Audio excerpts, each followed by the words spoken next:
Hello student. तो आज की इस वीडियो में class 11 chapter number 3 trigonometry functions के ऊपर बात करेंगे। और स्टूडेंट ये वीडियो पूरा ट्रिग्नोमेट्री फंक्शंस का इंट्रोडक्शन के ऊपर होने वाला है, यानी कि ट्रिग्नोमेट्री फंक्शन के पूरा बेसिक्स इस वीडियो में आपको कवर कराऊंगा। बिल्कुल आपको डरने वाली बात नहीं है। क्लास 10 का ट्रिग्नोमेट्रिक आप अच्छे से नहीं पढ़े होंगे, कोई भी फॉर्मूला वगैरह, तो सब चीज़ आपको मैं इस सीरीज में कराऊंगा। तो क्लास 11 में आज मैं ट्रिग्नोमेट्री फंक्शन का पूरा बेसिक्स बताऊंगा, ताकि आपको बेसिक कॉन्सेप्ट पकड़ मजबूत हो जाए। बेसिक्स सीखने के बाद हम ट्रिग्नोमेट्री फंक्शंस का एक्सरसाइज को सॉल्व करेंगे। तो सबसे पहले स्टूडेंट हम ये जानेंगे कि ट्रिग्नोमेट्री फंक्शंस यानी कि हमारा जो चैप्टर का नाम है इसका मतलब होता क्या है। तो सबसे पहले हम ट्रिग्नोमेट्री का मतलब समझेंगे, उसके बाद ये ट्रिग्नोमेट्री फंक्शंस क्या होती हैं इसके ऊपर बात करेंगे। तो यहाँ पर स्टूडेंट ट्रिग्नोमेट्री दो शब्द से मिलके बना ऐसा है। पहला ट्रिगोन, दूसरा है मेट्रोन। ट्रिगोन का मतलब होता है स्टूडेंट ट्रायंगल, मतलब जितने भी हमारे पास ट्रायंगल होते हैं वो सब ट्रिगोन के अंदर होंगे। मेट्रोन का बेसिकली मीनिंग होता है मेजरमेंट। तो टोटल ट्रिग्नोमेट्री का हमारे पास मतलब हो गया ट्रायंगल का मेजरमेंट करना, यानी कि हम ट्रायंगल का क्या क्या मेजर कर सकते हैं। हम ट्रायंगल का साइड मेजर कर सकते हैं, ट्रायंगल का एंगल मेजरमेंट कर सकते हैं, यानी कि ट्रायंगल से रिलेटेड आप जो भी चीज़ मेजर करें, चाहे ट्रायंगल का आप हाइपोटेनिस मेजर करें, चाहे आप बेस मेजर करें, यानी कि ट्रायंगल का आप साइड मेजरमेंट कर सकते हैं, ट्रायंगल का आप एंगल मेजरमेंट कर सकते हैं। तो इस चीज़ को हम कहेंगे ट्रिग्नोमेट्रिक। अब समझते हैं स्टूडेंट कि ये ट्रिग्नोमेट्री फंक्शंस होते क्या हैं। और फंक्शन से रिलेटेड वीडियो में बनाया था चैप्टर 2 में। बेसिकली क्या था हमारे पास, फंक्शन ही तो थे, और फंक्शन का वीडियो आप नहीं देखे हो तो जाकर देख सकते हो। ओके, तो यहाँ पर आपको शॉर्टकट में बताऊंगा कि ट्रिग्नोमेट्री फंक्शंस होते क्या हैं। बाकी पूरा चैप्टर फंक्शंस के ऊपर ही बेस्ड है। ओके, तो देखिए स्टूडेंट ट्रिग्नोमेट्री फंक्शंस।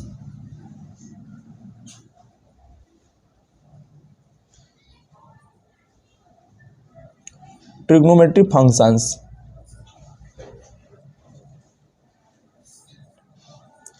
फंक्शन, जब भी फंक्शन की बात करते हैं तो यहाँ पर एफ ऑफ एक्स से इसको डिनोट करते हैं, F of X, G of X. यहाँ पर हम ले लिए F of x is equal to sine X, ये हमारे पास एक ट्रिग्नोमेट्रिक फंक्शन है। इसी प्रकार यहाँ पर हम ले सकते हैं g of x is equal to cos x, ये भी हमारे पास ट्रिग्नोमेट्रिक फंक्शंस होते हैं। और एफ ऑफ एक्स को हम वाई के इक्वल भी लिख सकते हैं। Okay, Y is equal to sine X. इसी प्रकार जी ऑफ एक्स को भी आप वाई लिख सकते हैं, Y is equal to cos X. Okay, तो यहाँ पर स्टूडेंट फंक्शंस का बेसिकली यही मतलब होता है कि यहाँ पर एक्स हमारे पास इनपुट होते हैं। इनपुट यानी कि जो वैल्यू हम एक्स के जगह पर पुटअप करेंगे। एक्स की जगह मैं 0 डिग्री रख सकता हूँ, 30 डिग्री रख सकता हूँ, 35 डिग्री रख सकता हूँ, 45 डिग्री रख सकता हूँ। तो एक्स के प्लेस में जो वैल्यू आप पुटअप करेंगे यानी कि एक्स की जगह जो वैल्यू आप रखेंगे, तो सारे रखने वाले वैल्यू को हम कहते हैं इनपुट। और फंक्शन के लैंग्वेज में इसे हम डोमेन कहते हैं, डोमेन। अब x की वैल्यू जैसे हम रखेंगे तो हमें यहाँ पर फंक्शन यानी कि f ऑफ x की वैल्यू मिलेगी, यानी कि y की वैल्यू मिलेगी। तो x की वैल्यू रखने पर जो y की वैल्यू मिलेगी, यानी कि f ऑफ x के इक्वल में वैल्यू मिलेगी, इसे हम टेक्निकल लैंग्वेज में आउटपुट कहेंगे, आउटपुट। और फंक्शंस के लैंग्वेज में हम इसे कहते हैं रेंज। तो इसी चीज़ को हम फंक्शंस कहते हैं। और यहाँ पर sine x cos x use हुआ है, तो यहाँ हमारे पास ट्रिग्नोमेट्री फंक्शंस होगा। एक एग्जांपल के थ्रू आपको एक्सप्लेन करता हूँ स्टूडेंट। देखिए यहाँ पर मैं एक्स यानी कि एक्स की वैल्यू पर जो इनपुट रखूँगा, जो वैल्यू मैं डालूंगा उसका डेटा लिख दूंगा। और एक्स की वैल्यू डालने पर जो हमें वाई मिलेगा, तो यहाँ पर वाई की वैल्यू रख दूंगा। वाई यानी कि इसे हम एफ ऑफ एक्स भी बोल सकते हैं। Okay, F of x. तो यहाँ एक्स की वैल्यू में क्या क्या रख सकता हूँ, देखिए एक्स की वैल्यू में 0 डिग्री पुटअप कर सकता हूँ, 30 डिग्री पुटअप कर सकता हूँ, 45 डिग्री पुटअप कर सकता हूँ, 60 डिग्री पुटअप कर सकते हैं, 90 डिग्री पुटअप कर सकते हैं। यानी कि एक्स की आप जो भी मन मर्जी कोई भी वैल्यू पुटअप कर सकती हैं। आप 1 डिग्री पुटअप कर सकते हैं, 2 degree, 3 degree, 4 degree, -1 degree, -2 degree, जो मन मर्जी चाहे आप एक्स की वैल्यू पुटअप कर सकते हैं। यहाँ पर बस मैं थोड़ा सा आपको एक आइडिया दे रहा हूँ कि फंक्शंस होते क्या हैं। बाकी चैप्टर में हम इसको समझेंगे। जब ट्रिग्नोमेट्री फंक्शन का हम ग्राफ बनाएंगे आगे चैप्टर में, तो पूरा वहाँ पर कॉन्सेप्ट आपको क्लियर होगा। आपको बिल्कुल डरने वाली बात नहीं है, ये सिर्फ बेसिक वीडियो है। ओके, तो यहाँ पर F of x is equal to sine X, ये ट्रिग्नोमेट्रिक फंक्शन है। एफ ऑफ एक्स यानी कि यहाँ पर वाई भी लिख सकते हैं, साइन एक्स। अब यहाँ पर ना एक्स इनपुट है, इनपुट यानी कि जो भी वैल्यू यहाँ पर डालोगे पुट करोगे ये इनपुट होंगे। तो यहाँ पर मैं एक्स की वैल्यू सबसे पहले ना 0 डिग्री पुटअप करता हूँ, 0 डिग्री। तो हमें मालूम है साइन 0 डिग्री की वैल्यू कितनी होती है, 1 होती है। तो यहाँ पर एक्स इनपुट में ना मैं 0 डिग्री रखा, सॉरी साइन 0 की वैल्यू 0 होती है, ओके। तो मुझे आउटपुट में क्या मिला, 0 मिल गया। इसी प्रकार ना स्टूडेंट यहाँ पर मैं एक्स की वैल्यू 30 डिग्री भी पुटअप कर सकता हूँ, और साइन 30 डिग्री की वैल्यू होती है 1/2। तो वाई यानी कि आउटपुट के फॉर्म में हमें मिल गया 1/2। इसी प्रकार आप चाहे तो एक्स की वैल्यू 45 डिग्री पुटअप कर सकते हैं, साइन 45 हो जाएगा। और साइन 45 की वैल्यू कितनी होती है हमारे पास, 1/√2। तो साइन 45 की वैल्यू हो जाएगी 1/√2। एक्स के प्लेस में स्टूडेंट आप 60 डिग्री पुटअप कर सकते हैं। तो साइन 60 डिग्री की वैल्यू कितनी होती है, √3/2। एक्स की वैल्यू आप 90 डिग्री पुटअप कर सकते हैं। तो जैसे मैं एक्स की वैल्यू 90 डिग्री पुटअप करूंगा यहाँ पर, तो हो जाएगा sine 90 degree Y is equal to, और साइन 90 की वैल्यू होती है हमारे पास 1। तो एक्स के प्लेस में मैं 90 रखा, तो वाई की वैल्यू हमें कितनी मिली, 1। तो यहाँ पर आप देख सकते हैं हर एक इनपुट पर ना मुझे आउटपुट की वैल्यू अलग अलग मिली है।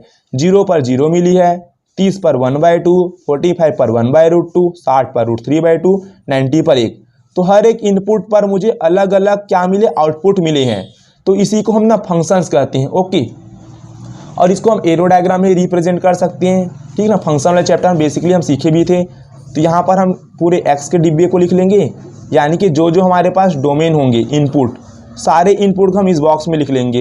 हमारे पास इनपुट में क्या था, 0 डिग्री, 30 डिग्री, 45, 60 डिग्री और 90 डिग्री, ओके। ये पूरे हमारे पास क्या थे, एक्स का डिब्बा था, यानी कि ये पूरे इनपुट थे, इनपुट। और यहाँ पे हम सेकंड डिब्बा बना लेंगे। बेसिकली ना स्टूडेंट आपको ना मैं एरो डायग्राम का यहाँ पर हिंट दे रहा हूँ फंक्शन चैप्टर में, बाकी आप इसको क्लियरली ना समझ के आ ही होंगे। अब यहाँ पर ना पूरा वाई की वैल्यू लिख दूंगा, वाई यानी कि जो जो मुझे आउटपुट के फॉर्म में ना मिला है एक्स की वैल्यू डालने के बाद, क्या मिले मुझे, 0 मिला है, 1/2, 1/√2, √3/2 और 1।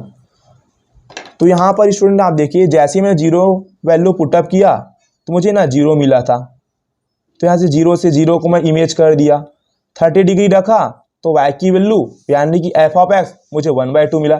यही y ना हमारे पास f ऑफ x ही होता है, ये y जो होता है ना f ऑफ x। तो 30 पर ना मुझे 1/2 मिला था, 45 पर कितनी मिला, 1/√2, 45 से एरो निकाल दिया, 60 से √3/2 मिला तो 60 से एक एरो निकाल दिया, 90 से मुझे 1 मिला तो 90 से एक एरो निकाल दिया। तो यही हमारा फंक्शन होते हैं। फंक्शन में ना ये पहले वाला जो डिब्बा होता है ना, यानी कि इनपुट से एक एक एरो निकलते हैं। देखिए इस वाले एलिमेंट से एक एरो निकले हैं, ऐसे 0 से भी एक एरो और एरो निकलता ना, तो मेरा ना फंक्शंस नहीं होता। फंक्शन में ना स्टूडेंट हर एक एलिमेंट से ना, मतलब पहले वाला डिब्बा इनपुट से एक एक एरो ही निकलना चाहिए। जैसे इससे भी एक ही एरो निकला है, इससे भी एक एरो निकला है, इससे भी एक एरो निकला है, इससे भी एक एरो निकला है। तो ये ना हमारे फंक्शंस होते हैं। और फंक्शन में स्टूडेंट पहले वाला जो डिब्बा होता है ना इनपुट का, इसमें ना सारे एलिमेंट्स से ना एरो निकलने चाहिए। देखिए इनमें जितने भी एलिमेंट है सबसे ना मैं एक एक एरो निकाला हूँ। यहाँ से अगर यहाँ पे और कुछ होता ना, मान लीजिए यहाँ पे 20 हो जाता और 20 एरो नहीं निकला है, तो ये ना हमारा फंक्शंस नहीं होता। मतलब बेसिकली ये बोल रहा हूँ कि फंक्शन में ना पहले वाले डिब्बे इनपुट से हर एक एलिमेंट, जितने भी एलिमेंट होंगे सबसे ना एक एक एरो निकलना चाहिए, सिर्फ एक एक एरो ना। अगर 2 एरो निकल जाएगा तो फंक्शन नहीं होगा, सिर्फ एक एक एरो निकलना चाहिए। और पहले वाला डिब्बे ना कोई भी एलिमेंट छूटने नहीं चाहिए, ओके। ये 20 में नहीं था, तो ये चीज होता है हमारा फंक्शन। मतलब ना फंक्शन में एक इनपुट का ना एक आउटपुट मिलता है। देखिए 30 डिग्री इनपुट था, एक्स जगह 30 डिग्री इनपुट डाला तो आउटपुट में मुझे 1/2 मिला। 45 इनपुट से 1/√2 मिला, 60 इनपुट से √3/2 आउटपुट मिला, 90 इनपुट से 1 आउटपुट मिला। यानी कि ना एक इनपुट से ना एक ही आउटपुट मिलेगा। आप खुद जानते हो जब कैलकुलेटर एक फंक्शन होता है हमारे पास कैलकुलेटर, तो कैलकुलेटर में जैसे आप 2 + 2 प्रेस करते हो आपको क्या मिलता है, रिजल्ट 4 मिलता है।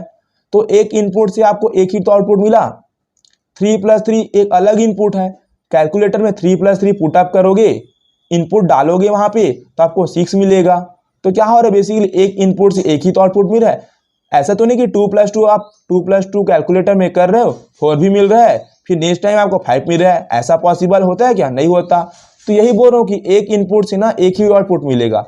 एक वैल्यू डालने पर आपको ना दो अलग अलग वैल्यू नहीं मिल सकता। ओके, जैसे 2+2 पर 4 मिला और 2+2 पर 5 पॉसिबल नहीं है, वैसे ही 45 पर 1/2 मिला, तो 45 पर 1/2 पॉसिबल होगा क्या फंक्शन में? नहीं होगा। ओके, आई होप फंक्शन का आपको ना थोड़ा सा मैं आइडिया दे दिया होऊंगा। ओके, बाकी चैप्टर पूरा बाकी है, बिल्कुल टेंशन मत लेना।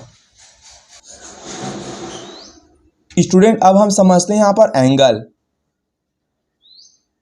एंगल। ओके, तो ना एंगल यानी कि कोण।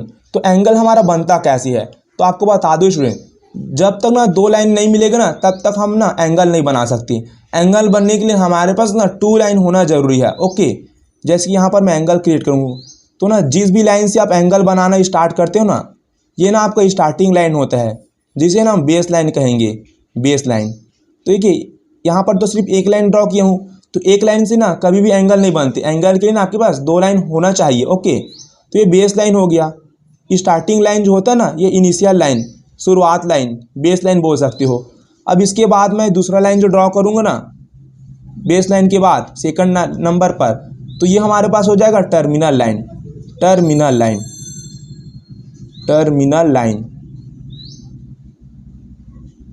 ओके, अब देखिए जो भी आप एंगल बनाओगे ना तो हमेशा स्टार्टिंग लाइन से एंगल बनाया जाएगा। जैसे कि यहाँ पर बेस लाइन मेरा स्टार्टिंग लाइन था और टर्मिनल मेरा लास्ट लाइन था। यहाँ पे 2 लाइन हमें मिल चुकी हैं, तो अब एंगल मैं आराम से ड्रॉ कर सकता हूँ। तो देखिए यहाँ से बेस लाइन से ना ऊपर की ओर जा रहा हूँ, टर्मिनल लाइन की ओर, तो यहाँ पर एक एंगल जनरेट हो गया। इस एंगल को मैं ले लेता हूँ थीटा। अब एक बात याद रखना स्टूडेंट, जब ना आप एंटी क्लॉकवाइज जाएंगे,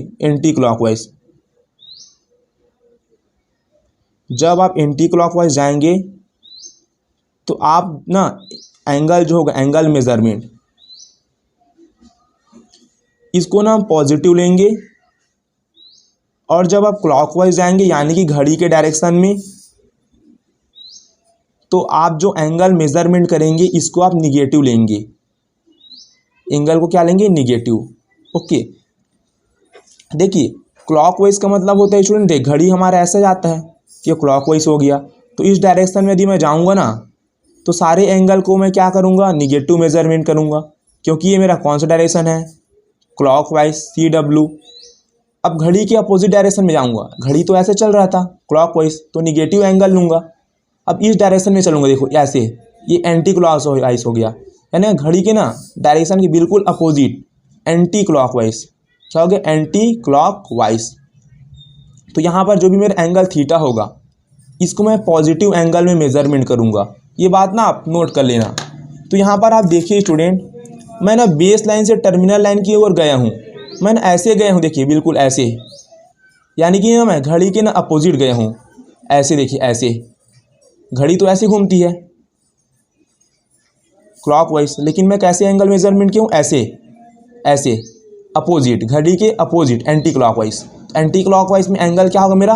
ये जो भी एंगल होगा ना थीटा, ये मेरा ना पॉजिटिव होगा। ओके, इसी प्रकार एक सेकंड डायग्राम मैं यहाँ पर ड्रॉ करता हूँ। देखिए ये स्टार्टिंग लाइन है, स्टार्टिंग लाइन यानी कि मेरा बेस लाइन है, बेस लाइन।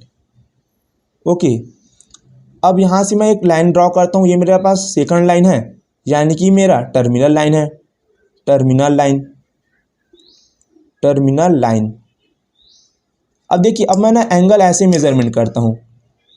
देखो हमेशा ना एंगल आप बेस लाइन से मेजरमेंट करेंगे, बेस लाइन से, ठीक है। अब एंगल ऐसे मेजरमेंट करूँ, बेस लाइन से स्टार्ट करूँ एंगल मेजरमेंट करना। देखिए मैं इस डायरेक्शन में जा रहा हूँ, यानी कि मैं क्लॉकवाइज जा रहा हूँ। देखिए क्लॉकवाइज, देखिए क्लॉकवाइज इस डायरेक्शन में ऐसे जा रहा हूँ। देखिए क्लॉकवाइज जा रहा हूँ मैं ऐसे, क्लॉकवाइज, देखिए क्लॉकवाइज, ठीक, घड़ी ऐसी घूमती है क्लॉकवाइज। तो क्लॉकवाइज जा रहा हूँ, तो यहाँ पर जो भी मेरा थीटा एंगल होगा इसको मैं किस में मेजरमेंट करूँगा? निगेटिव में, यानी कि माइनस में। ओके, जब ना आप ऐसे जाएंगे, ऐसे एंटी क्लॉकवाइज, तो आप थीटा एंगल को पॉजिटिव लेंगे, और जब आप क्लॉकवाइज जाएंगे तो एंगल को निगेटिव लेंगे। ओके, आई होप एंगल का ना बेसिक कॉन्सेप्ट आप समझ गए होंगे। तो एंगल में बेसिकली आपका एक बेस लाइन होता है और एक टर्मिनल लाइन। एक और यहाँ पर मैं ड्रॉ कर देता हूँ, जैसे कि यहाँ पर मैं ऐसे कर दिया। तो यहाँ पर मैं इसको पहले नंबर पे ड्रॉ किया था, तो मेरा बेस लाइन हो गया, और ये मेरा लास्ट लाइन था टर्मिनल लाइन। अब मैं देखिए बेस लाइन से एंगल ड्रॉ करूँगा, तो देखिए मैं घड़ी के ना अपोजिट डायरेक्शन में जा रहा हूँ, एंटी क्लॉकवाइज। तो यहाँ पर मेरा एंगल क्या हो जाएगा, पॉजिटिव। मान लेते हैं एंगल में ना मेरा 45 डिग्री आ गया। क्या हो गया, 45 डिग्री। तो ये पॉजिटिव है। और इसी प्रकार ना मैं यहाँ पे ड्रॉ कर रहा हूँ, मान के चलो ऐसे ही। ये मेरा बेस लाइन तो है, अब इधर ड्रॉ किया हूँ सेकंड लाइन। तो ये ना इस कंडीशन में मेरा टर्मिनल लाइन है। अब एंगल मैं ऐसे ड्रॉ करूँगा, देखिए ऐसे क्लॉकवाइज, बिल्कुल ऐसे घड़ी के डायरेक्शन में। तो यहाँ पर जो भी एंगल बनेगा, मान लो थीटा की वैल्यू यहाँ पर भी ना 45 डिग्री बना है, लेकिन अब प्लस में नहीं लूँगा मैं इसे, क्योंकि ये तो मेरा क्लॉकवाइज है ना, घड़ी के डायरेक्शन में। तो ये निगेटिव हो जाएगा इस टाइप के। ओके, जैसे कोई भी आपको बोल रहा है -30 डिग्री ड्रॉ करो, तो मैं ऐसे ही आपको करके दिखा रहा हूँ। तो इसके लिए हम बेस लाइन बना दिए। अब माइनस में है हमारे पास एंगल, तो हमें क्लॉकवाइज डायरेक्शन लेना पड़ेगा। तो जो मेरा टर्मिनल लाइन होगा, ये नीचे के साइड ऐसे बन जाएगा, ये टर्मिनल लाइन हो जाएगा। ओके, अब -35 बोला है, अब मालूम है हमको क्लॉकवाइज डायरेक्शन में ऐसे जाना पड़ेगा। देखिए, तो यहाँ पर जो एंगल बनेगा, मान लेते बिना मेजरमेंट के कि ये मेरा 35 डिग्री नहीं, -35 है। ओके, तो यानी कि ना बेसिक से हिंट ये हो गया कि यदि हमारे पास बेस लाइन है और इधर एक हमारे पास टर्मिनल लाइन है, तो ऐसे एंगल मेजरमेंट करेंगे तो हमारे पास पॉजिटिव एंगल हो जाएगा, पॉजिटिव एंगल। और बेस लाइन ये है और टर्मिनल लाइन मेरा इस साइड बना नीचे की ओर, टर्मिनल लाइन। तो अब एंगल मेजरमेंट ऐसे करूँगा, घड़ी के अपोजिट डायरेक्शन में जा रहा हूँ मैं, सॉरी घड़ी के दिशा में जा रहा हूँ क्लॉकवाइज। तो जो भी मेरा एंगल होगा वो मेरे पास ना निगेटिव एंगल होगा। ओके, आई होप एंगल का कॉन्सेप्ट क्लियर हो गया होगा। स्टूडेंट, अब हम समझते हैं मेजरमेंट, एंगल का मेजरमेंट।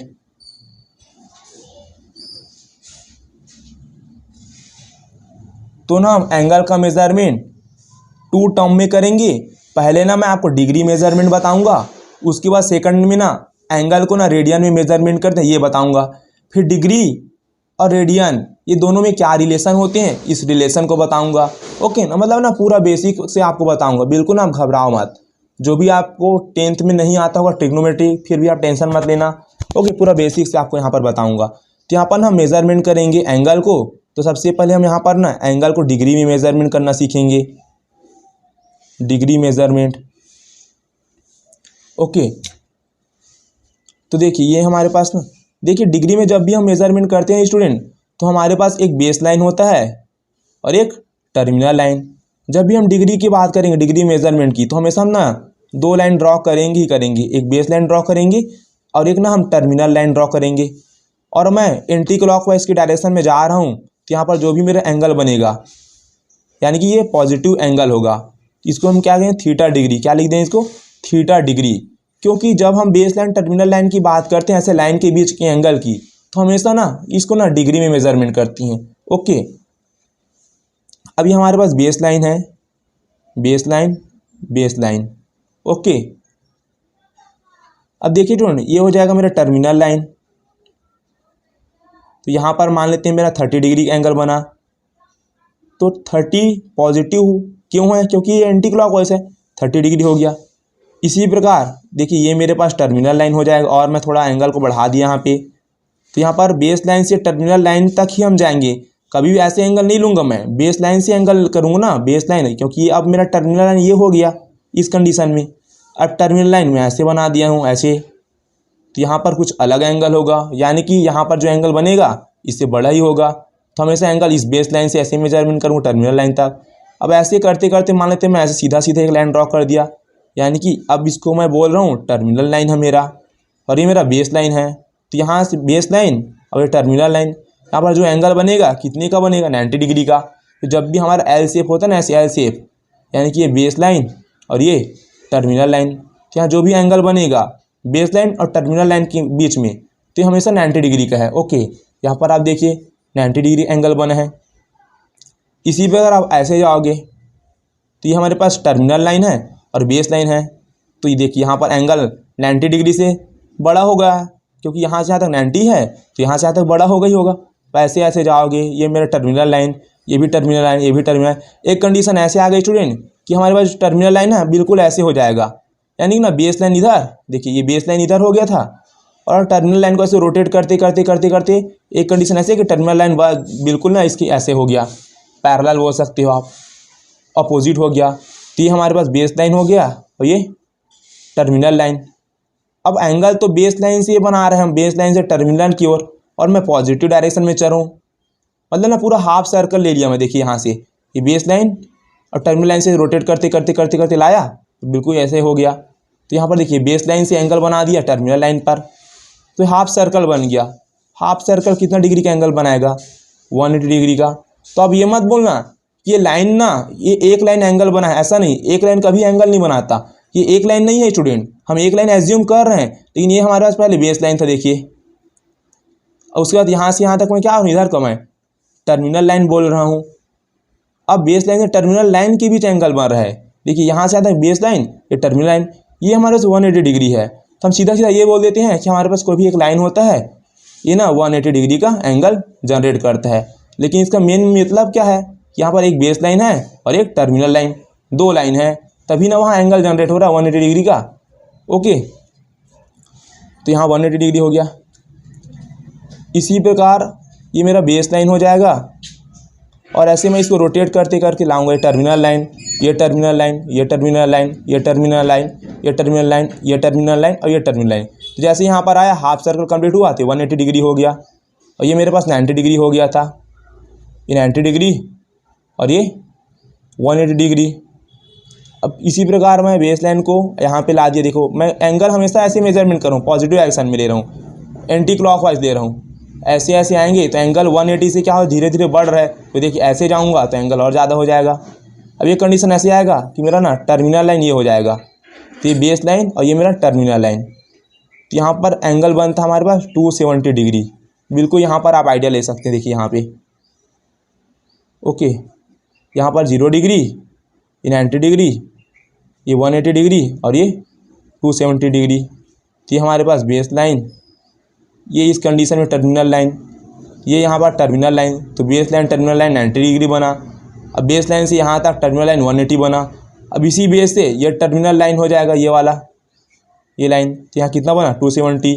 अब ऐसे यहाँ बेस लाइन से पूरा एक सर्कल ले लूँगा, देखिए ये, अब इसी को मैं टर्मिनल लाइन मार रहा हूँ, यही बेस लाइन है और लास्ट में यही मेरा टर्मिनल बन गया। तो पूरा एक सर्कल ले लिया। एक सर्कल कितना डिग्री एंगल बनाता है अपने सेंटर पे? 360 डिग्री का। ओके, यानी कि ना मैं यहाँ से यहाँ तक पूरा रोटेट ले लिया, देखिए। तो ये मेरा कितना एंगल बन गया? 360 डिग्री का।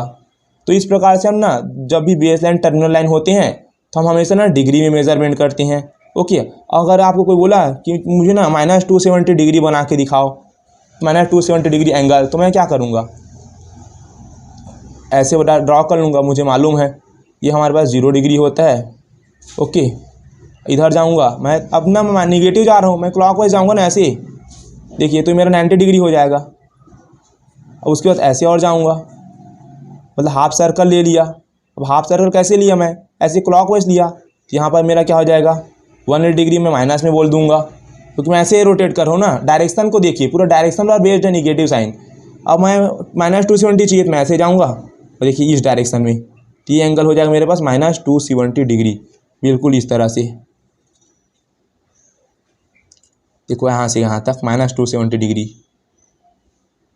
और डायरेक्शन मेरा कैसे है? क्लॉकवाइज है। तो आपको अगर निगेटिव में डिग्री बताना पड़े, -270 डिग्री बताओ, -90 डिग्री बताओ, कुछ नहीं करना, बस आपको ना बस डायरेक्शन आपको क्लॉकवाइज लेना है। पॉजिटिव एंगल बोलेगा तो डायरेक्शन आपको एंटी क्लॉकवाइज ले लेना है। तो ये तो रही स्टूडेंट मेजरमेंट इन डिग्री। अब आपको बताता हूँ मैं नेक्स्ट पेज पर कि ना एंगल को हम कैसे रेडियन में मेजरमेंट करते हैं। उसके लिए हम क्या करेंगे, जैसे यहाँ base line terminal line concept लिए, तो हम रेडियन में मेजरमेंट करने के लिए कैसा कॉन्सेप्ट लेते हैं, आइए नेक्स्ट पेज पर उसको समझते हैं। तो यहाँ पर अब हम दूसरा नंबर का मेजरमेंट देखेंगे एंगल को। अब हम यहाँ पर रेडियन में मेजर करेंगे एंगल को, रेडियन मेजरमेंट। ओके,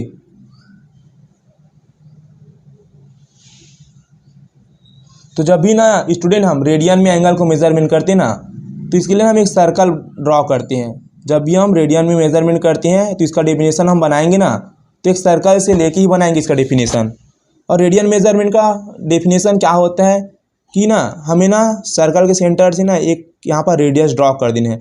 अभी रेडियस मान लेते हैं कितनी भी का कर सकते हैं आप, जैसे मैं यहाँ पर ना 1 सेंटीमीटर का कर दिया, कितने भी का। अब 1 सेंटीमीटर का आप रेडियस लिए हैं तो यहाँ पर ना आपको ना 1 सेंटीमीटर का आर्क लेना पड़ेगा। जितना लेंथ का आपका रेडियस होगा उतने लेंथ का ना आपको इस सर्कल पर ना आर्क लेना पड़ेगा। जैसे 1 सेंटीमीटर का रेडियस है, अब मैं ना सर्कल पर यहाँ पर ना आर्क ले लेता हूँ 1 सेंटीमीटर का, ये और ये मैं मान लेता हूँ। यहाँ से यहाँ तक का जो भी आर्क का लेंथ होगा, ये सर्कल का जो भी हमारे पास रेडियस है 1 सेंटीमीटर, इसके इक्वल है। तब ये जो आर्क का दोनों पॉइंट इस सर्कल के साथ जो एंगल बनाएगा सर्कल के सेंटर पर, तो ये एंगल हमारे पास 1 रेडियन होगा। 1 और सी, ओके 1 सी का मतलब है, इसको ऐसे लिख सकते हैं 1 रेडियन। ओके, अब ये कैसे पॉसिबल आप सोच रहे हैं, तो आपको ना इसको ना प्रूव करके दिखा रहा हूँ। हम जानते हैं कि हमारे पास जो एंगल का फॉर्मूला होता है, angle is equal to arc upon radius, arc upon radius. तो यहाँ पर आप हमारा जो आर्क है ये 1 सेंटीमीटर है और रेडियस भी हमारा 1 सेंटीमीटर है। तो यहाँ पर देखिए 1 सेंटीमीटर 1 सेंटीमीटर कैंसल आउट, हमें क्या मिला 1 मिला। अब एंगल की वैल्यू हमें 1 मिली तो 1 डिग्री नहीं बोलेंगे, 1 रेडियन बोलेंगे। क्योंकि ना स्टूडेंट एक बात हमेशा नोट करना, जब भी मैं इस फॉर्मूले का अप्लाई करूँगा ना, angle equal to arc upon radius, तो हमेशा इसका जो मेजरमेंट होगा ये रेडियन में होगा। तो यहाँ पर आप लिख लेना, जब भी इस फॉर्मूले का हम यूज़ करेंगे तो हमारे पास जो एंगल होगा वो हमेशा ऑलवेज रेडियन में होगा। Angle will always be in radian. Radian होगा ना तो आप ऐसे 1 रेडियन भी लिख सकते हैं, और रेडियन नहीं लिखना चाहते तो बस पावर में सी लगा दो, पावर में सी है तो इसका मतलब 1 रेडियन है। इसी प्रकार एक और सर्कल में ड्रॉ कर लिया, इससे थोड़ा बड़ा सर्कल ड्रॉ किया हूँ। अब मान लेते हैं इसका जो रेडियस है ये ना 5 सेंटीमीटर है। ओके, अब आप क्या कीजिए, आपको 1 रेडियन का डेफिनेशन बनाना है, तो आप इस सर्कल का रेडियस जितना है 5 सेंटीमीटर, उतने लेंथ का ना आप यहाँ पर आर्क लीजिए। तो मैं यहाँ पर 1 पॉइंट यहाँ लेता हूँ आर्क के लिए, 1 पॉइंट यहाँ। अब इसका लेंथ, आर्क का लेंथ कितना है, जितना रेडियस का लेंथ है 5 सेंटीमीटर उतना आर्क का लेंथ है। अब आर्क का दोनों पॉइंट सेंटर में मिला दो। अब सेंटर पर यहाँ पर जितना भी एंगल बना ये हमारे 1 रेडियन होगा। चाहो तो आप प्रूफ भी कर सकती हैं, angle equal to arc, arc मेरा 5 सेंटीमीटर है और मेरा रेडियस भी 5 सेंटीमीटर है। 5 सेंटीमीटर कैंसर, तो एंगल मिला 1 मिला। अब जब भी हम ये फॉर्मूले का यूज़ करते हैं तो वो हमारे पास रेडियन में होती हैं, तो ये बन गया रेडियन में। तो 1 रेडियन का डेफिनेशन आप कैसे दोगे कि आप एक सर्कल में जितने लेंथ का रेडियस होगा उतने लेंथ का आप सर्कल पर आर्क लीजिए, तो वही हमारे पास 1 रेडियन का होगा डेफिनेशन। अब कोई बोलेगा कि ना मुझे थीटा इक्वल टू 2 रेडियन बना के दिखा दो, 2 रेडियन। तो 2 रेडियन कैसे बनेगा, आप खुद फॉर्मूले में सोचिए। जैसे हमारे पास एंगल इक्वल टू होता है आर्क अपॉन रेडियस। ओके, तो यहाँ पर जो मेरा आर्क होगा ये रेडियस से अगर डबल होगा, सपोज यदि मेरा रेडियस ना 2 है तो मेरा आर्क यदि 4 हो जाएगा, तो हमारे पास 2 2 ज़ा 4, यहाँ पर मुझे 2 रेडियन का एंगल मिल जाएगा। ओके, अब कोई बोल रहा है कि आप 3 रेडियन का एंगल बना के बताओ, तो मैं क्या करूँगा, जो हमारे पास रेडियस होगा इसका 3 टाइम मैं आर्क बना लूँगा। यदि रेडियस मेरा 2 सेंटीमीटर होगा तो आर्क 6 सेंटीमीटर ले लूँगा। तो यहाँ पर मेरे पास जो मेरा एंगल होगा 2 1 ज़ा 2, 2 3 ज़ा 6, तो यहाँ पर मुझे 3 रेडियन का एंगल मिल जाएगा। ओके, यानी कि जितने भी आपको रेडियन निकालने के लिए बोलेगा, 4 बोलेगा तो रेडियस से 4 टाइम आर्क ले लेना, तो 4 रेडियन निकल जाएगा आपका। यहाँ पर देखना, मान लेते हैं ना मैं यहाँ पर 5 रेडियन इस सर्कल में बनाना चाहता हूँ, 5 रेडियन का एंगल। तो मैं क्या करूँगा, मुझे मालूम है angle equal to arc upon radius होता है, और 5 रेडियन तभी मिलेगा जब मेरे पास जो आर्क होगा ये रेडियस का 5 टाइम होगा। ओके, तो यहाँ पर मैं रेडियस ले लिया 2 सेंटीमीटर। अब रेडियस का 5 टाइम आर्क का लेंथ लेना है, यानी कि 10 ले लूँगा। तो यहाँ पर मैं 10 सेंटीमीटर का 2 डॉट लगा दिया। ये जो आर्क का जो मेरा लेंथ है ये कितना सेंटीमीटर हो जाएगा, 10 सेंटीमीटर। अब दोनों पॉइंट को सेंटर से मिला दूंगा, तो सेंटर पर जो एंगल बनेगा ये 5 रेडियन का होगा। अब देखिए फॉर्मूले में इसको बैठा के देखते हैं। Angle equal to arc, arc में मेरा कितना था 10 सेंटीमीटर, और हमारे पास जो रेडियस है ये है 2 सेंटीमीटर। डिवाइड करेंगे, 2 1 जा 2, 2 5 जा 10। देखिए यहाँ पर मुझे क्या मिला, एंगल 5 रेडियन मिला। ओके, अगर आपको 10 रेडियन का एंगल बनाना होगा तो आप क्या करेंगे, रेडियस से 10 टाइम आप आर्क का लेंथ ले लेंगे, 10 रेडियन बन जाएगा। और स्टूडेंट यहाँ पर आप ना रेडियन में जो एंगल है ये पॉइंट में भी आ सकते हैं, यानी कि 1/2 रेडियन भी आ सकता है आपकी आंसर। 1/2 रेडियन का भी एंगल बन सकता है, मतलब ना पॉइंट में भी आपका ना रेडियन में एंगल बन सकता है। कैसे बनेगा पॉइंट में, देखिए एंगल इक्वल टू क्या होता है, आर्क अपॉन रेडियस। ओके, और हम जानते हैं जैसे 1/2 नीचे वाली वैल्यू बड़ी होगी और ऊपर वाली वैल्यू छोटी होगी, तो हमेशा हमें क्या मिलता है आंसर, पॉइंट में भी मिलता है, यानी कि 1 से छोटी मिल रही है। नीचे वाली वैल्यू बड़ी होगी, ऊपर वाली वैल्यू छोटी होगी, हमेशा आंसर हमें किस में मिलता है, पॉइंट में मिलता है। तो यदि हमारे पास रेडियस यहाँ देखिए हमारे पास 2 सेंटीमीटर का होगा, देखिए रेडियस हमारे पास 2 सेंटीमीटर का है और आर्क आपका 1 सेंटीमीटर है, देखिए ये इतना 1 सेंटीमीटर। तो यहाँ पर जो रेडियन में एंगल बनेगा ये 0.5 रेडियन बनेगा, यानी कि 1/2 रेडियन का एंगल बनेगा। ओके, यहाँ पर देखिए आपका रेडियस कितना है 2 और आर्क कितना है 1। तो रेडियस बड़ा है, मतलब रेडियस का लेंथ ज़्यादा हो गया, आर्क का लेंथ कम हो गया। तो इस कंडीशन में हमारे पास जो एंगल होगा रेडियन में वो किस में मिला, हमें 0.5 मिला, पॉइंट में मिला। तो इसका मतलब ये हुआ कि यदि हमारे पास रेडियस की वैल्यू बड़ी होगी और आर्क की वैल्यू छोटी होगी तो हमें आंसर ना, यानी कि रेडियन में एंगल 1 से हमें लेस मिलेगा। यदि दोनों बराबर हुए, आर्क जितना लेंथ का है रेडियस भी उतने लेंथ का है, तो एंगल हमें 1 रेडियन मिलेगा। अगर हमारे पास आर्क का लेंथ बड़ा हो गया और रेडियस हमारे पास छोटा हो गया तो एंगल हमेशा बड़ा मिलेगा। जैसे इस कंडीशन में देखिए आर्क हमारे पास बड़ा था, रेडियस का साइज छोटा था, तो एंगल हमेशा देखिए 5 रेडियन मिला, यानी कि 1 से बड़ा मिला। यहाँ पर देखिए आर्क बड़ा था, रेडियस छोटा था, तो एंगल हमें क्या मिला, 1 से बड़ा मिला कि नहीं मिला, मिला। तो आप रेडियन में जो एंगल मेजरमेंट करेंगे 1 कब आएगा, जब आर्क और रेडियस दोनों इक्वल होंगे तो 1 आएगा। 1 से छोटी कब मिलेगी रेडियन में एंगल, जब रेडियस आपका बड़ा होगा और आर्क छोटा होगा, तब एंगल आपका रेडियन में 1 से कम मिलेगा। 1 से बहुत ज़्यादा कब मिलेगा, 2 3 4 5, जब आपका आर्क रेडियस से क्या होगा, बड़ा होगा, तब आपको रेडियन में एंगल 1 से बड़ा मिलेगा। तो ये तो था पूरा रेडियन का कॉन्सेप्ट। अब आपको ना नेक्स्ट पेज में ले जाता हूँ और वहाँ पर हमारे उस एंगल मेजरमेंट के 2 कॉन्सेप्ट थे, एक डिग्री में एंगल मेजर करते थे, एक रेडियन में। दोनों में क्या रिलेशन होते हैं इसके ऊपर हम बात करेंगे। फिर इंट्रोडक्शन वाला पार्ट यहीं पर हम एंड करेंगे। फिर नेक्स्ट वीडियो में हम क्वेश्चन के ऊपर सॉल्व करेंगे। तो स्टूडेंट यहाँ पर ना हम हेडिंग डालेंगे रिलेशन बिटवीन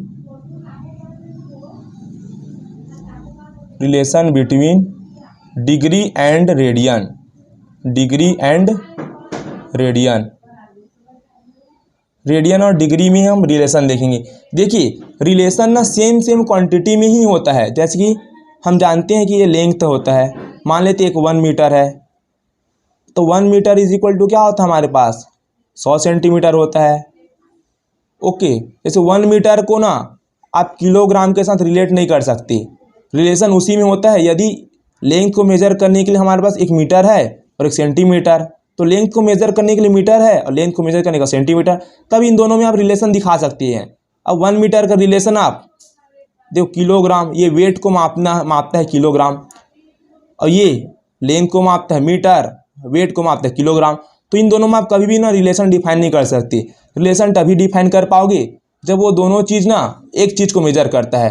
जैसे कि डिग्री एंगल को मेजर करता है, रेडियन एंगल को मेजर कर रहा है, यानी कि दोनों चीज़ एक फिजिकल क्वांटिटी एंगल को मेजर कर रही है, तभी ना हम इन दोनों में रिलेशन दिखा पाते हैं। अदरवाइज यदि ये कुछ अलग चीज़ मापता, ये अलग चीज़ मेजर करता, तो कभी भी इन दोनों में रिलेशन हम नहीं बता पाते। ओके, तो स्टूडेंट देखिए यहाँ पर ये एक सर्कल ड्रॉ कर लिए। अब हम जानते हैं कि सर्कल का सेंटर और आर्क ये जो हो जाता है रेडियस, रेडियस और जितने का आर्क होगा इसको डिवाइड करने पर हमारे पास जो भी एंगल आएगा आर्क अपॉन रेडियस तो रेडियन में होगा। अगर मैं पूरा सर्कल ले लूँगा, देखिए मैं पूरा सर्कल को ना आर्क ले लिया, अभी तक आर्क में 2 पॉइंट पर लेता था, तो अब मैं ना पूरा सर्कल को ले लिया, आर्क ले लिया पूरे सर्कल को, तो पूरे सर्कल का सरकमफ्रेंस ले लिया। और सरकमफ्रेंस ऑफ सर्कल कितना होता है? सरकमफ्रेंस ऑफ सर्कल ये होता है पूरा ना 2 पाई आर। तो यहाँ पर देखिए एंगल इज इक्वल टू हो जाएगा आर्क, मैं पूरा ले लिया, आर्क में पूरा सर्कल ले लिया, पूरा सर्कल आर्क ले लिया, तो कितना होगा? पूरा सरकमफ्रेंस ले लिया इसका मतलब। तो सर्कल का सरकमफ्रेंस होता है 2 पाई आर और सर्कल का रेडियस मान लेते हैं हमारे पास आर है, तो आर से आर कैंसल, तो यहाँ पर थीटा इज इक्वल टू हमें क्या मिला? 2 पाई रेडियन मिला। क्या मिला? 2 पाई रेडियन, क्योंकि जब भी इस फॉर्मूले का यूज़ करते हैं एंगल को हम रेडियन में ही लिखते हैं। तो ये हो जाएगा 2 पाई रेडियन मिल गया हमें। और अब बता रहे स्टूडेंट ये जो सर्कल होता है ये अपने सेंटर पर कितना डिग्री का एंगल बनाता है? 360 डिग्री। अभी हम बेस लाइन और टर्मिनल लाइन के कॉन्सेप्ट समझे थे। ये हमारा पास बेस लाइन था और टर्मिनल लाइन से ऐसे रोटेट करते करते लाए थे, रोटेट करते करते करते करते वापस पूरा कितना डिग्री का एंगल बना था पूरे एक सर्कल में? 360 डिग्री का। तो एक सर्कल में सेंटर में 2 पाई रेडियन का एंगल बनता है रेडियन में, और डिग्री में लेंगे तो सर्कल का सेंटर पर 360 डिग्री का एंगल क्रिएट होता है। तो यहाँ से हम एक रिलेशन निकाल लिए कि 2 पाई रेडियन इक्वल होता है 360 डिग्री के। आप चाहे तो इसी को हटा के 2 पाई रेडियन भी लिख सकते हैं, 2 पाई रेडियन, कोई भी इसमें प्रॉब्लम नहीं है, सब आपके समझने के ऊपर है, तो कन्फ्यूज आप मत होना। 2 pi radian is equal to 360 degree. तो यहाँ पर मैं पाई रेडियन की वैल्यू भी निकाल सकते हैं हम। Pi radian is equal to 360, 2 into में था, इधर हो जाएगा 2 डिवाइड में, और सब चीज़ हमारे किस में था? पहले से डिग्री में। तो इसको डिवाइड करेंगे तो हमें मिलेगा 180 डिग्री। तो यहाँ से एक रिलेशन हम जनरेट कर पाए कि pi radian is equal to 180 degree. तो ये रिलेशन आपको याद रखनी है, बहुत इंपॉर्टेंट है। Pi radian is equal to क्या होता है हमारे पास? 180 डिग्री। स्टार मार्क कर दो इसको। ओके, तो यहाँ पर 1 रेडियन की वैल्यू भी आप फाइंड कर सकते हो। 1 रेडियन देखिए यहाँ pi radian is equal to इतना, यहाँ पे इंटू में 1 लिख सकते हैं कि नहीं लिख सकते? हम इंटू में 1 लिख सकते हैं, पाई 1 जा 1 ही होगा। अब मैं क्या करूँगा? 1 रेडियन की वैल्यू निकालनी है, तो पाई इंटू में है तो इंटू में इधर आके पाई डिवाइड में हो जाएगा, तो 180 पाई इंटू में था, ये डिवाइड में हो जाएगा, और ये रेडियन में ये डिग्री में था, तो पूरा चीज़ डिग्री में है। तो यहाँ से एक रिलेशन निकला, 1 रेडियन इज इक्वल टू होता है 180 upon pi degree. 1 radian is equal to 180 upon pi degree. Okay, ये बात आप याद रख लेना। तो यहाँ से एक रिलेशन ऐसे भी लिख सकते हैं आप, degree is equal to radian into 180 upon pi. यानी कि स्टूडेंट 1 रेडियन में इतना डिग्री होता है, तो 2 रेडियन में कितना डिग्री होगा? 2 रेडियन में हम क्या करेंगे? 2 से 1 रेडियन वाले को मल्टीप्लाई कर देंगे, हमें कितना मिल जाएगा? 360 by pi degree. Okay, 1 radian में 180 बटे पाई डिग्री होता है, तो 2 रेडियन में कितना डिग्री होगा? 2 से 180 बाई पाई को मल्टीप्लाई कर देंगे तो हमें 360 बाई पाई डिग्री मिलेगा। यानी कि यदि आपको ना डिग्री में कन्वर्ट करना है, किस में कन्वर्ट करना है? डिग्री में कन्वर्ट करना है। किसको? रेडियन को। अगर डिग्री में कन्वर्ट करना है आपको रेडियन को, तो 180 अपॉन पाई से आपको मल्टीप्लाई करना पड़ेगा। जैसे मैं बोल रहा हूँ आपको रेडियन में, जैसे ये 3 रेडियन है, 3 रेडियन, तो 3 रेडियन को ना कन्वर्ट करो डिग्री में, 3 रेडियन को किस में कन्वर्ट कीजिए, डिग्री में कन्वर्ट कीजिए। तो अभी मैं बोला हूँ रेडियन, यहाँ पर जो लिखा हूँ ना राइट साइड में, तो रेडियन कन्वर्ट होगा किस में, लेफ्ट साइड में, यानी कि डिग्री में। तो रेडियन किस में कन्वर्ट करेंगे, डिग्री में कन्वर्ट करेंगे। तो लेफ्ट साइड में जो लिखा है डिग्री, इसमें कन्वर्ट होगा, कौन होगा, लेफ्ट साइड वाला, यानी कि रेडियन को कन्वर्ट कर रहे हैं। अब कितना रेडियन है हमारे पास, 3 रेडियन। तो रेडियन की वैल्यू लिख दूंगा 3 रेडियन इंटू 180/π से हम क्या करेंगे, इसको ऐसे मल्टीप्लाई करेंगे। तो हमें कितना मिल जाएगा, 18 3 जा 54, 0 और ये पाई इक्वल में क्या चल रहा था हमारे पास, डिग्री। तो यहाँ पे हमारे पास कितना मिल गया, 540 डिग्री, 540/π डिग्री।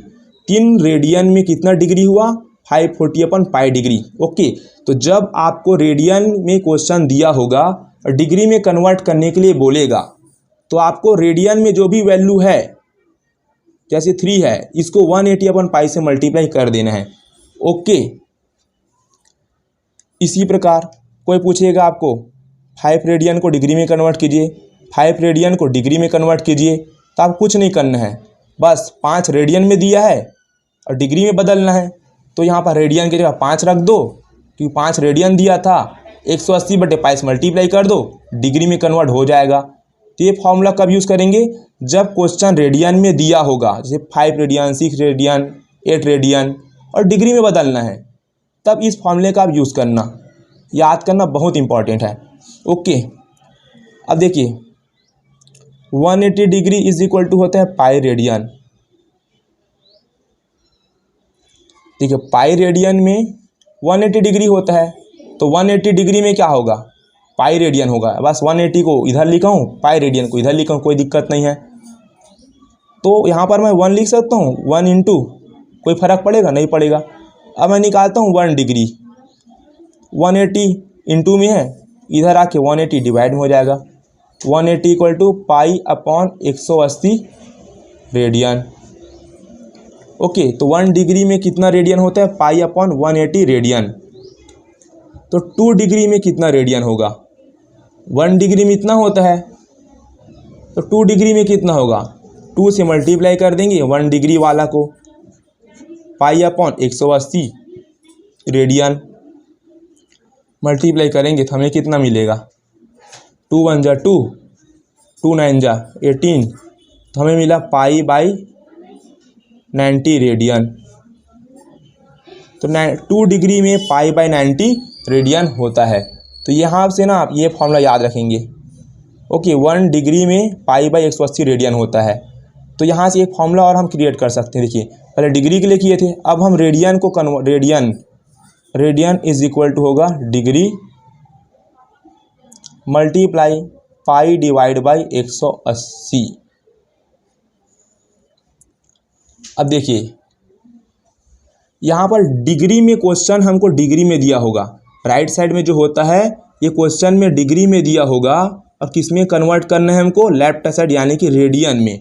डिग्री में दिया है क्वेश्चन और रेडियन में कन्वर्ट करना है, तो π/180 से मल्टीप्लाई करेंगे। जैसे हमें 30 डिग्री को रेडियन में कन्वर्ट करो, 30 डिग्री को किस में कन्वर्ट करो, रेडियन में कन्वर्ट करो। तो देखिए 30 डिग्री दिया है, तो डिग्री की जगह क्या रखिए आप, 30 रख दीजिए और किससे मल्टीप्लाई कीजिए, π/180 से। तो कितना मिलेगा, 0 0 कैंसल, 3 1 जा 3, 3 6 जा 18, हमें क्या मिला, π/6 इक्वल में क्या था, रेडियन। तो 30 डिग्री को रेडियन में कन्वर्ट किए तो रेडियन की वैल्यू कितनी आई, π/6 आई। ओके, तो जब भी आपको क्वेश्चन डिग्री में दिया रहेगा और रेडियन में बदलना होगा, तो π/180 से क्वेश्चन को मल्टीप्लाई कर देंगे। जैसे 30 डिग्री था क्वेश्चन में, 30 से मल्टीप्लाई किया। जब क्वेश्चन रेडियन में दिया होगा और डिग्री में बदलना है बोलेगा, तो 180/π से मल्टीप्लाई कर देंगे। आई होप ये बेसिक कॉन्सेप्ट आपको अच्छे से क्लियर हो गया होगा। जैसे यहाँ पर देखिए pi radian is equal to 180 degree. अब कोई पूछेगा π/3 रेडियन की वैल्यू बताओ, तो इधर 3 का डिवाइड किया, इधर 3 का डिवाइड कर दो, कितना मिलेगा, 60 डिग्री। तो π/3 रेडियन में कितना डिग्री, 60 डिग्री। अब इसको ना दोनों तरफ को 4 से डिवाइड कर दो, तो π/4 रेडियन और 180/4 कितना मिलेगा, 45 डिग्री। तो π/3 में 60 डिग्री होता है, π/3 रेडियन में, π/4 रेडियन में 45 डिग्री होता है। अब कोई पूछेगा π/6 रेडियन में कितना डिग्री, तो दोनों तरफ आप 6 से डिवाइड कर दो, तो ये हो जाएगा 180/6 कितना मिलेगा, 30 डिग्री। तो π/6 रेडियन में 30 डिग्री होता है। ओके, इसी प्रकार कितने भी आप डिवाइड करके दोनों में कन्वर्ट कर सकते हो। तो ये फार्मूला बहुत इंपॉर्टेंट है, याद रखना ये दोनों फार्मूला। और पाई रेडियन में 180 डिग्री होता है। ओके, अब स्टूडेंट आपको ना एक मैं ऐसी नॉर्मल बता रहा हूँ, याद रखना, जैसे यहाँ पे लिख रहा हूँ ना, नोट करके, बहुत इंपॉर्टेंट होंगे एक्सरसाइज के क्वेश्चन को सॉल्व करने में। देखिए 1 डिग्री, एक काम करता हूँ नेक्स्ट पेज से आपको बताता हूँ, कोई भी कंफ्यूजन नहीं होगा आपको। देखिए ये बेस लाइन हो जाएगा, ये टर्मिनल लाइन, मान लेते दोनों के बीच हमारे पास 1 डिग्री का एंगल बना, कितना डिग्री का, 1 डिग्री का। तो यहाँ पर 1 डिग्री इज इक्वल टू होता है 60 मिनट। ये जो सिंगल डैश आता है ना, ये हमारे पास मिनट का सिंबल होता है, और जब डबल डैश आता है तो ये हमारे पास सेकंड का सिंबल होता है, याद रखना। ओके, तो 1 डिग्री में कितना मिनट, 60, ये सिंगल डैश मिनट का है, 1 डिग्री में 60 मिनट होता है। इसी प्रकार 1 मिनट है, ये 1 मिनट में कितना सेकेंड, 60, सेकेंड के लिए डबल डैश लगा देंगे, याद रखना। 1 डिग्री में 60 मिनट, ओके, और 1 मिनट में 60 सेकेंड। अब एक बात देखिए, 1 डिग्री में होता है 60 मिनट, यानी कि आप ऐसे भी लिख सकते हैं 60 minute is equal to 1 degree. Basically इसको इधर किया, इसको इधर किया, कोई मैथ्स में चेंजेस नहीं होगा। अब 60 मिनट में 1 डिग्री होता है, कोई पूछा 1 मिनट में कितना डिग्री होता है, तो मैं क्या करूँगा, यहाँ मल्टीप्लाई बाई 1 कर दूंगा और 1 मिनट में कितना डिग्री ये निकालूंगा। 60 इंटू में था, 60 को मैं डिवाइड में भेज दूंगा, तो दैट्स इट, 1 मिनट में 1/60 डिग्री हो जाएगा। कोई पूछेगा 2 मिनट में कितना डिग्री होता है, तो मुझे मालूम है 1 मिनट में 1/60 डिग्री होता है, तो 2 मिनट में कितना होगा, 2 इंटू 1/60 डिग्री, यानी कि 2 1 जा 2, 2 3 जा 6, π/30 डिग्री। तो इसी प्रकार आप कन्वर्ट कर सकते हैं। बस आपको ना ये दोनों रिलेशन अच्छे से याद रखने होंगे। 1 डिग्री में 60 मिनट होता है, 1 मिनट में 60 सेकेंड होता है, और 60 मिनट में 1 डिग्री, तो 1 मिनट में 1/60 डिग्री, 1 मिनट में 1/60 डिग्री, ये रिलेशन याद रखना। आई होप स्टूडेंट आपको ना ट्रिग्नोमेट्री का बेसिक कॉन्सेप्ट क्लियर हो गया होगा, और आप सोच रहे होंगे कि हमारे पास ट्रिग्नोमेट्री फंक्शंस के फार्मूला बताया नहीं अभी, तो अब बिल्कुल आप टेंशन मत लेना, पूरा ना आपको पूरा चैप्टर में कवर करूँगा, बारी बारी से ना कंटिन्यू वीडियो लॉन्च करूँगा। और नेक्स्ट वीडियो में ना अभी जितना भी समझाया हूँ, डिग्री में measurement, okay, radian measurement, 1 minute second वाला, तो एक्सरसाइज जो है ना आपका शुरुआत में जो भी एक्सरसाइज है इसी पर बेस्ड है, उसको हम सॉल्व करेंगे बारी बारी से ना, पूरा ट्रिग्नोमेट्री फंक्शन को एकदम ना डिटेल से बताऊंगा। चैनल पर नए हो स्टूडेंट, सपोर्ट करना, सब्सक्राइब करना, अपने ज़रूरतमंद दोस्तों में वीडियो को शेयर करना। मिलते हैं अगली वीडियो में।